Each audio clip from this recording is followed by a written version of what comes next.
Many are the pathways to truth. Truth is one and eternal.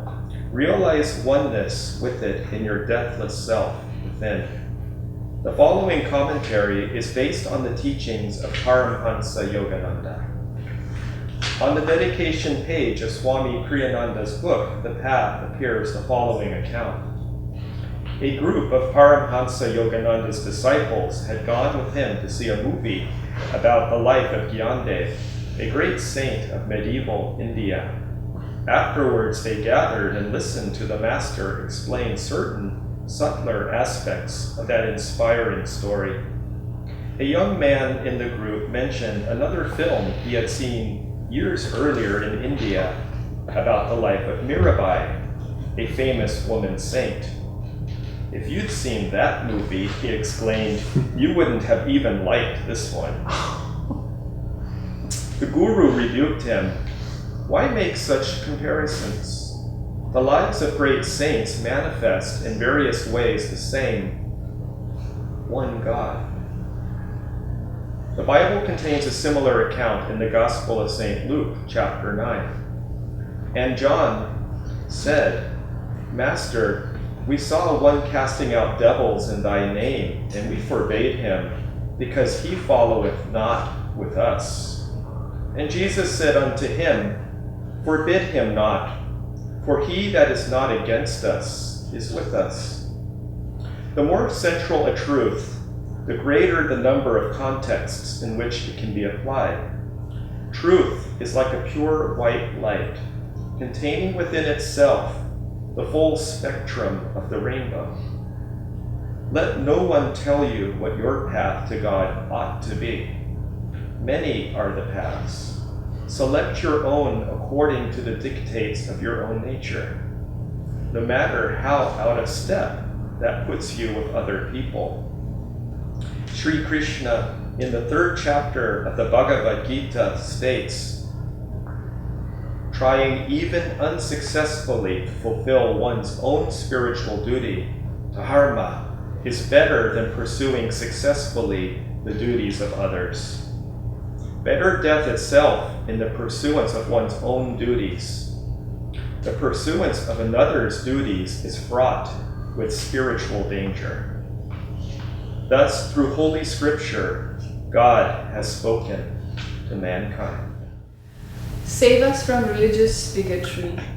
Our one Father, we are traveling by many true paths to thy one abode of supreme truth. Help us to understand that the diverse religions are all branches on thy one tree of truth. Bless us, that we may enjoy the intuition-tested, ripe and luscious fruits of self-knowledge that hang from every branch of true scriptural teachings. Thy temple is but one. Its name is silence. In it we sing thee, a combined chorus of many religions. Teach us to chant together in harmony. May the combined expressions of our love for thee make thee break thy silence and lift us up as a mother does her children onto thy lap of universal understanding and immortality. Sing along with us to confirm thy acceptance of our chants to thee.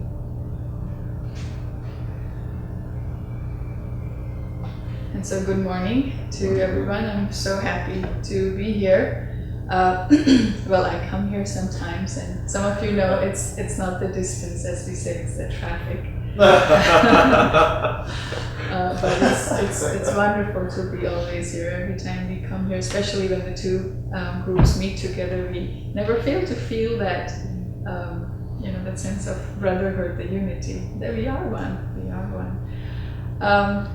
So our topic, I felt, was so relevant, isn't it, for today's world, universality of world religion, many paths leading to God.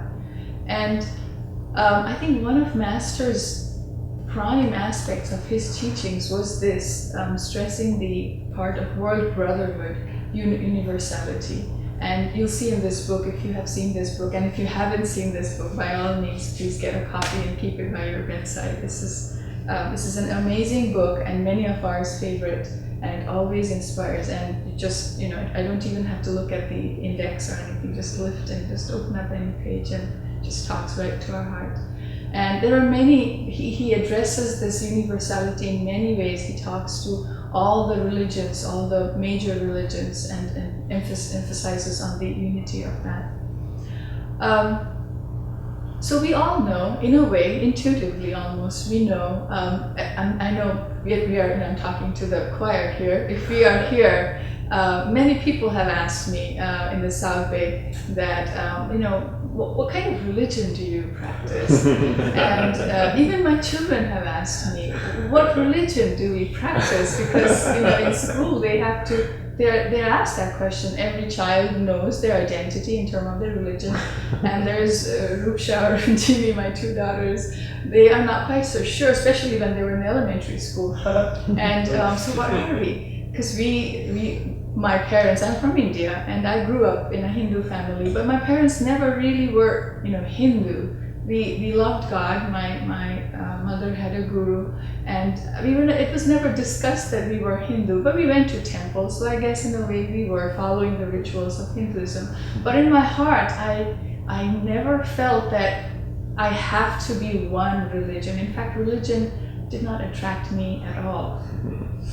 The outward aspects of the religion, in fact, it kind of drove me away.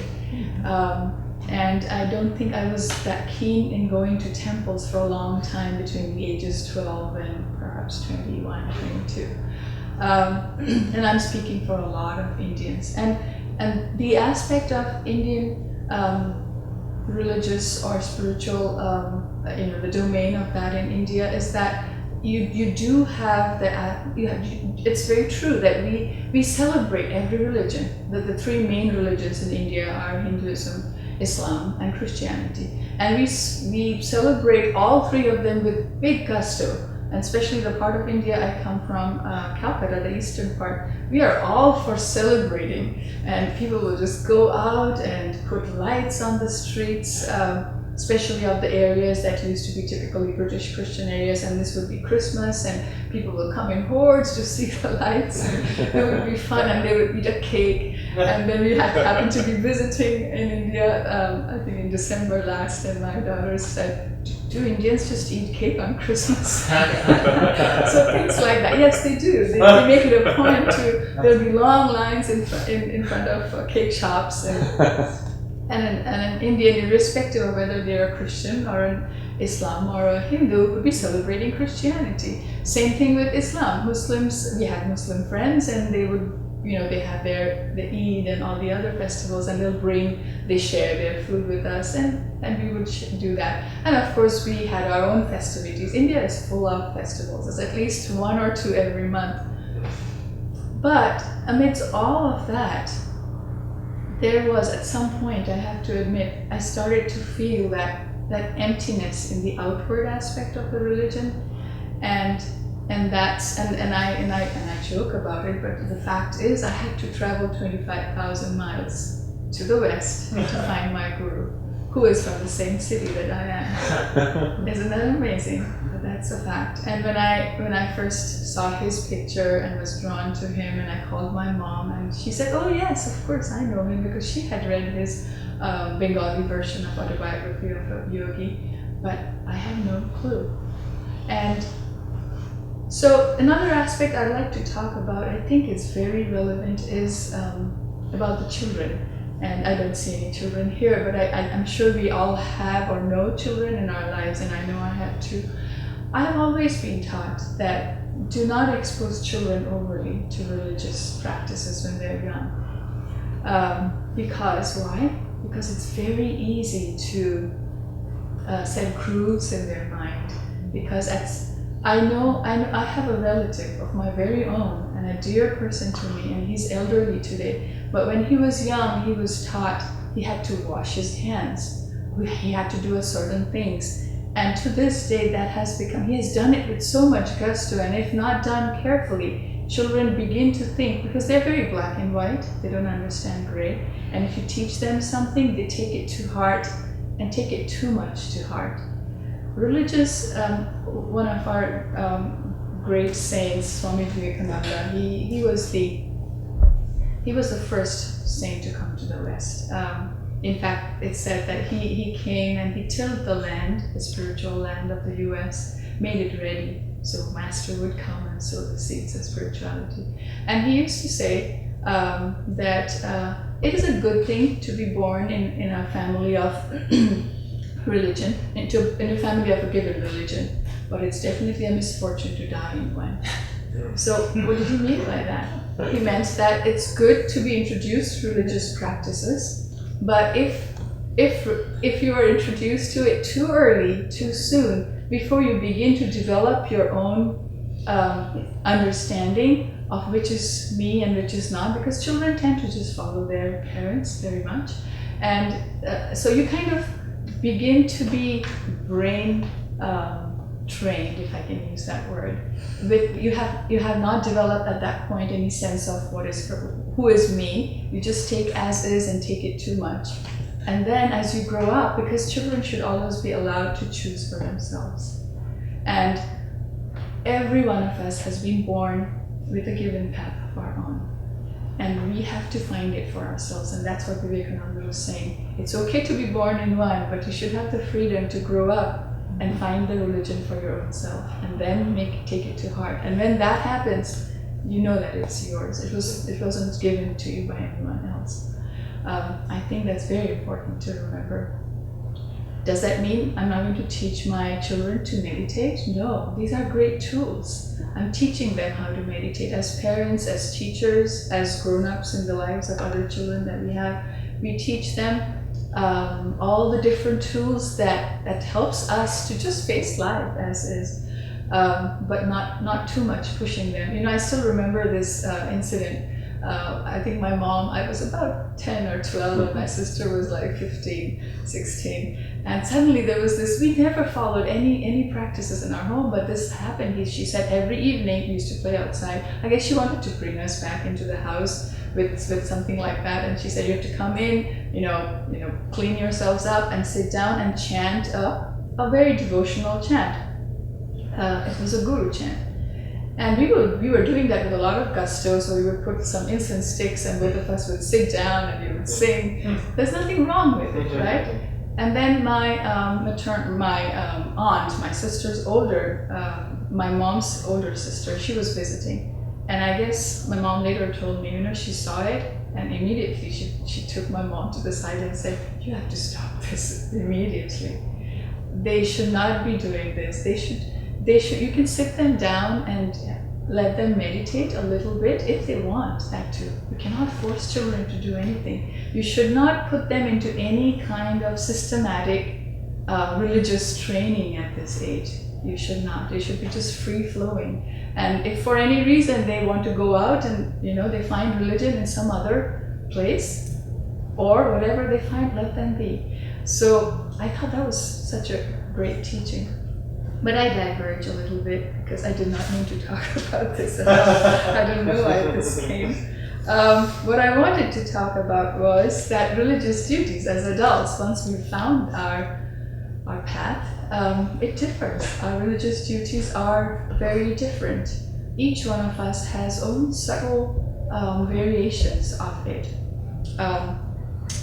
Again, coming from India, the aspect of religion that tends to throw people away in India is that rigidity of religion. Once a saint said, not that long ago, it was Ravi Shankar, I don't know if you guys have heard of Shri Ravi Shankar. He said, I loved this, the religion is like the banana peel. And so when you're ready to eat the banana, and the banana itself is a spirituality, when you're ready to eat the banana of spirituality, you have to peel and throw the peel away, throw the skin away. It's of no use to you at that point.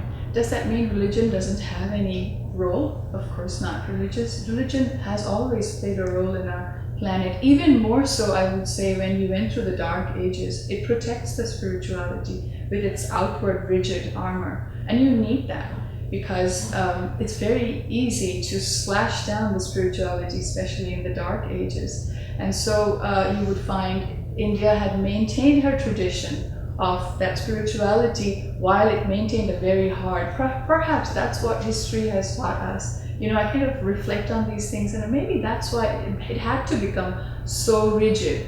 There was this movie. Oh, by the way, we are very much into movies these days at South Bay. Every month, the last Monday, we're enjoying it a lot. We're watching a spiritual movie. So this movie, if you have ever gone onto YouTube, you can Google. It's called Sant Gyaneshwar. Slightly different from the Gyandev movie that Master mentions in the talk. I'm sorry, this is Dhyaneshwar. This is Dhyaneshwar, Sant Dhyaneshwar. If you watch that movie, you instantly recognize one aspect, which is dogmatism and bigotry, and how much it pervaded it was going on in India. So the story shows a little bit of this man who was a devotee, an earnest devotee, but he was married. And at some point he felt the call of God so strongly that he went out, found a guru, and wanted to live there. But the guru, when he heard that he was married and probably felt that it's his dharma, it wasn't time yet, told him, you must go back to your wife and find God through your family life. So he did go back, and they had children. They had 3 children. I think the oldest one was who became a saint later, Sant Dhyaneshwar. But here in this village, people were just, treated him as outright, he was he was casted out of the society. He came back to his wife. He renounced, and then he came back, and they had no means to live. They did not have any food because he would not be given a job. He would not be allowed anywhere. He was, I think, a Brahmin at the priest class. He could not perform anything. And at some point, he and his wife tried, and they decided that the best way they could help their children was to take their lives. And they did that. And there was these 3 children, including Dhyaneshwar. They had to fend for themselves. And I'm not going to tell you the whole story. You can watch it for yourselves. It's on YouTube. I think it's an old movie, 1964 movie, but it's beautiful. It has a lot of beautiful devotional songs in it. This still happens today in different form, because we are moving into the a higher age. We don't display such rigidity, but don't we sometimes mistake our rituals, the path itself, to be the goal? Why are we here in this room? Or when Swami Kriyananda, he's always emphasized on the importance of, there would be times, I guess, in a village, you have to run the whole place. After all, you have to think about practical things, I'm sure. You have to think about laying roads, because some of us know how the village was. It was just a piece of property with some trees on it. It was a forest land and some clearings, that's about it. And everything else that we see today was made by people. So there is that practical aspect of it, but he never let the community members lose track of the fact why they were there. It's not because of the community. It was not because to develop a community, it was to find God. And that's the most important thing. And that's what we should also remember. We should never let the path itself become the goal. And it's hard, because we live in delusion, and this is one aspect of delusion that tells us that what I'm doing is really important. And it's good to be rigid about a few things, right? So sometimes we tend to say such contradictory things all the time, and that's how life is, because it is dual. That's a dual nature. So on one hand, yes, I have to be rigid about putting God first. I have to do my meditation no matter how late I'm running. I'll sit down and do my kriyas before I can, step out of my house. And I'm told that's good. And I feel that's good, because when I do that, my day begins in the right way. But if I'm rigid about things like, there's a difference, that sometimes that rigidity helps us to hold on to God. So I think the clear direction is, am I moving towards God? Is this rigidity making me more joyful? Or is it just making my ego stronger? Oh, I feel I'm a follower of the great saint. I have my 5 gurus. I cannot expect to do this, it's your ego. That's my ego. I cannot go to mere mortals' parties and just party around. I can't. So there was once this, I think it was in the ashram house. We used to have I'm sure some of you remember that, the ashram house, and I read this. Somebody had put this up on the wall in the bathroom. It's so poignant. Lord, give me the understanding to know which fights I can fight to win. And if I can't win that fight, give me the understanding and wisdom to not fight. In other words, what does that mean? If my life is in a certain direction and I'm not feeling the presence of God, I'm not feeling joy, and the compass is going bizarre within me, I have to fix it, because we all have a compass within us, and that's always wanting to point to God. And when that compass is telling us something and we are feeling restless, yes, by all means, we need to change. We need to come to a place like this. We need to find ways to serve in any place that calls out to us in God's name. We need to do exactly those things that give us peace and the joy that's different from the restless happiness that the world gives us. And we begin to differentiate that. But at the same time, when ego comes in, and it's actually not contradictory at all. When ego comes in, immediately the joy goes down, and we know it. If we have been unkind to somebody, and we have said, no, I can't do that, because I felt there was this pride in me, because I am not, I have defined myself, and I can't do what you're saying. That's ego. And immediately there is that loss of joy. And again, that compass goes. And if you're sensitive, we can just allow that to help us guide ourselves. So there is all kinds of dogma, and dogma, by the way, is good. Dogma is defining truth, and we need some definitions. It's like the alphabet of any language. You have to know the dogma a little bit. It's the teachings, it's scriptures, and it helps us kind of move in the right direction. But if you're just stuck with the alphabets, you can't write poetry, right? So we have to flow with the dogma, not let the dogma stop us, but kind of take that as an inspiration and move it, and listen to our hearts, open our hearts, listen to people that we trust around us, and that satsang in the presence of other people, similar-minded people.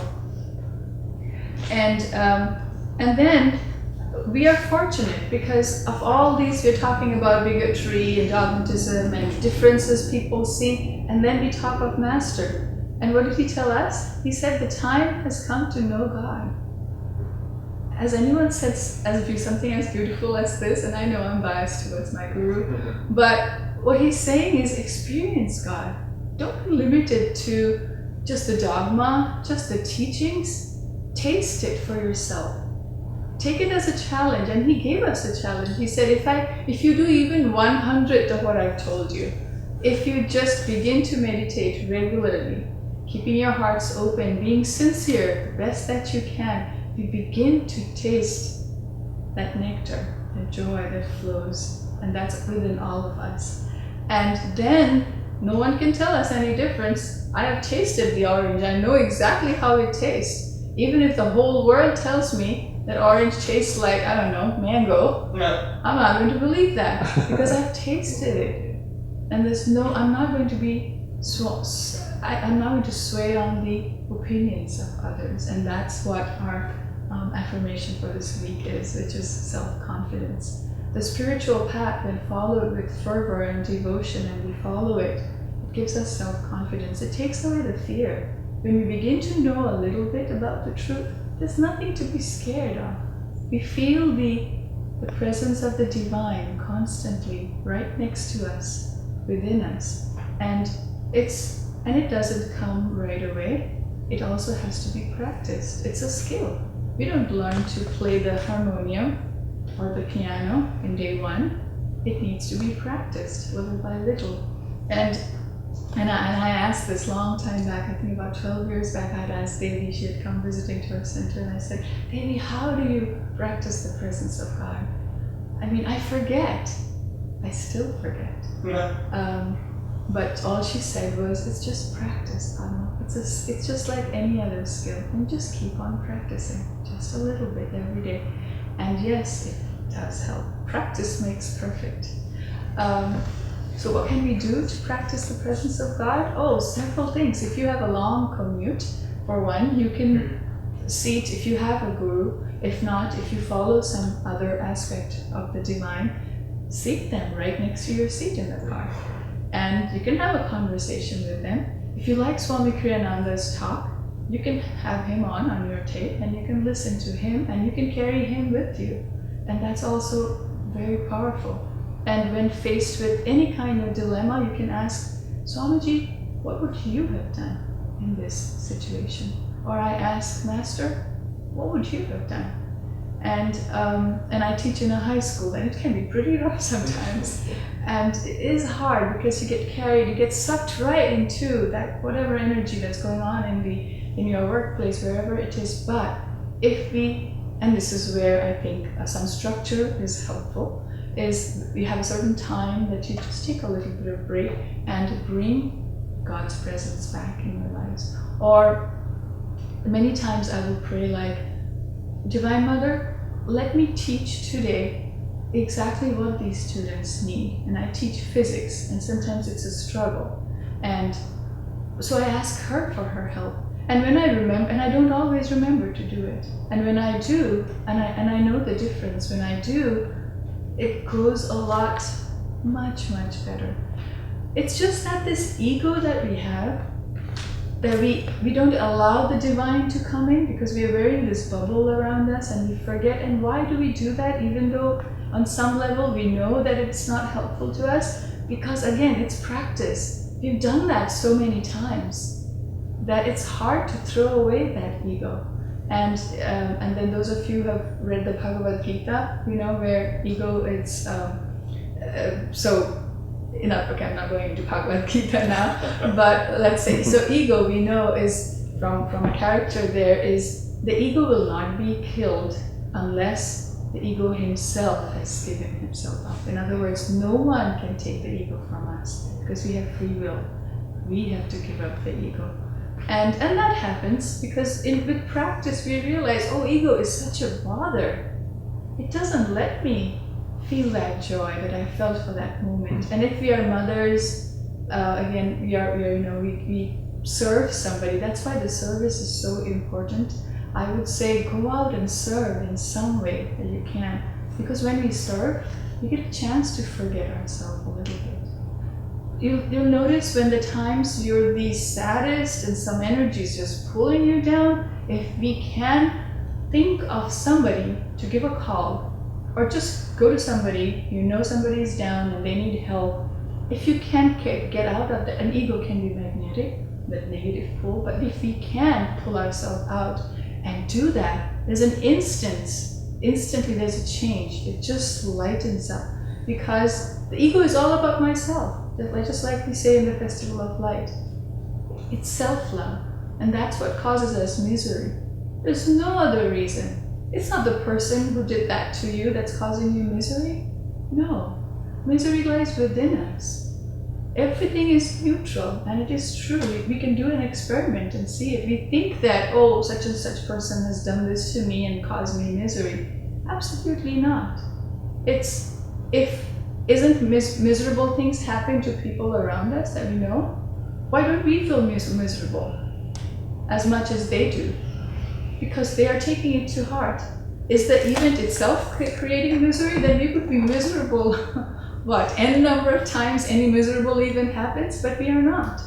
It comes to us straight. We take it personally, we allow ourselves to react.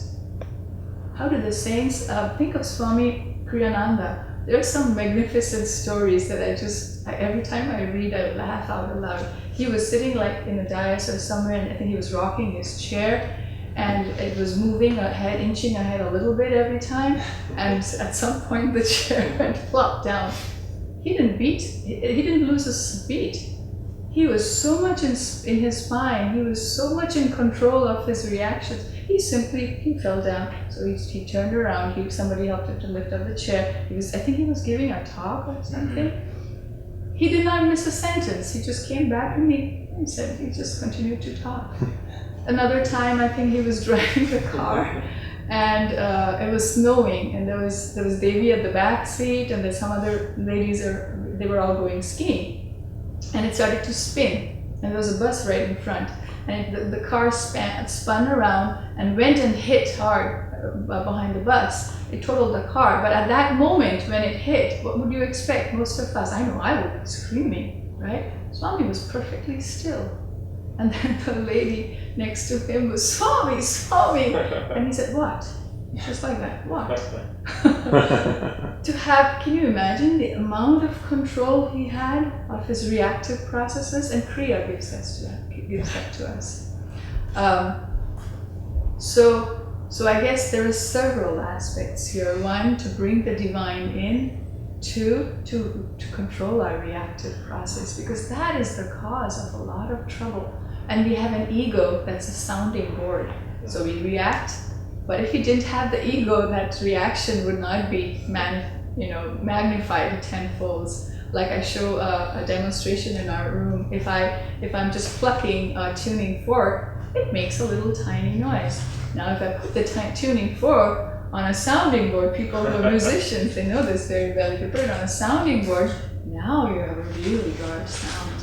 And that's what ego is. Master went into the bodies of animals and he said, they don't have an ego.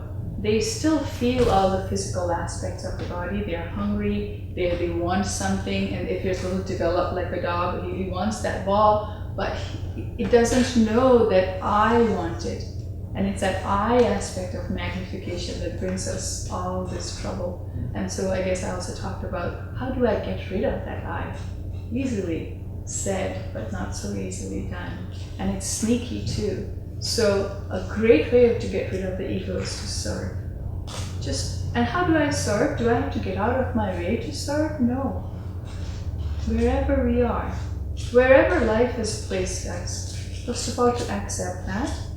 We should try to change. We should try to move towards a better, more wholesome part of the life, if possible.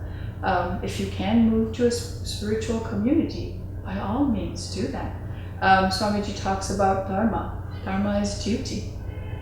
If I'm a teacher and I am teaching, I'm doing good work. I'd like to think so, right? I'm serving the community. But if I get an opportunity to move to a spiritual community, which one do you think is a higher duty? The only duty, he says, we have is to find God. And I know that's sort of unbelievable, because life consumes us and we forget, God, where does He exist? I have to make my living. No, we are all trying to find that divine love, and nothing else will make us happy. That's the truth. And some of us will take a long time to come to that truth, but it is the truth, and that's what these masters came to remind us. We will not be happy, guaranteed, doing whatever we are doing, unless we move our compass to face God. And then it doesn't matter what you're doing anymore, because you're serving God. And like the saints said, you could just pick up a leaf from the road, and that would be a service to God, because you're remembering Him in every aspect of it. I could be with my children, serving, cooking, being with my family and serving them, and that's my service. I've come to accept that as my service. I would love, and Paul probably knows this because I bring it up a lot, I would love to fly to Ananda village and stay there and spend the rest of my life. That's not my duty in this, at least in this point of life. To do, when a lower dharma comes in conflict with the higher dharma, we are told the lower dharma ceases to exist. It does not exist anymore. So yes, if I get a chance to move to the spiritual community, that would be a higher dharma. But if the reality of life is such I can't, then let's accept what we have in our life. If you can change your life the way it is right now, accept it wholeheartedly as a gift from God, and then see if there's any area in that life that way you can think of it as a service. There was once a lady who used to have to, I think she used to live in the village and she had to go to the city. She was a nurse, I'm not quite sure about that, but anyway, she had to go to the city to work. And then her work led to she used to come back really late in the night, and she had to take that last bus, and she did not like doing it because there were all kinds of creatures at that time of the night that she had to share the bus space with. And we know that. We live in LA, and I've done that once in my life, and I'll never forget that night. But so she went up to Swamiji and she said, Swamiji, what do? I have to do this every day and I don't enjoy it. And his counsel was so simple. He said, pray for them. And that's what she started doing. And so she would get up in the bus and she would look around all these menacing people and she would start praying for them. And then later she said that became the highlight of her day. She would get so much of joy praying for these people that she looked forward to the bus ride. And I think there's a lesson right there for each one of us. If there is something that's menacing in our life, we can turn that into a blessing, into a highlight of our life. Because like Master said, every situation is neutral. It's what we make of them that it becomes a positive or a negative. So if it's in our powers to make something positive, if I can make my whole life positive and live in joy, why not? Let's do it right now. Let's do it today.